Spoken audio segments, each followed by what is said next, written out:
আমার মা বাবা ভক্ত নয়, কিন্তু আমি রাধারানীর কৃপায় হয়েছি, এটা কোনো আমার কি অপরাধ হচ্ছে? আরে না না গো, এটা অপরাধ হয়নি মা, এটা হচ্ছে পরম পুণ্য।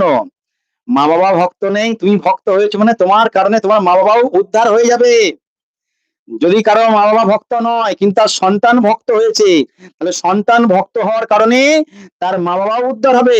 তার মায়ের বংশের 7 পুরুষ, মানে মায়ের মা, মায়ের মা, মায়ের মা, এরকম করে 7 পুরুষ উদ্ধার হবে। বাবার বাবা, বাবার বাবা, বাবার বাবা, এরকম ভাবে 7 পুরুষ উদ্ধার হবে। আর যারা এখনো জন্মায়নি সেই 7 পুরুষ তারা উদ্ধার হবে। টোটাল 21 পুরুষ তোমার বংশে, 21 কুল উদ্ধার হয়ে যাবে তোমার জন্য, তুমি যদি ভক্ত হতে পারো। বুঝতে পারলে? মানে অপরাধ কি গো বলছো গো বোকা?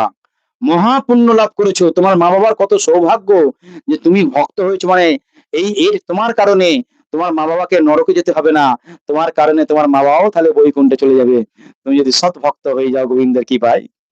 বুঝতে পারলে?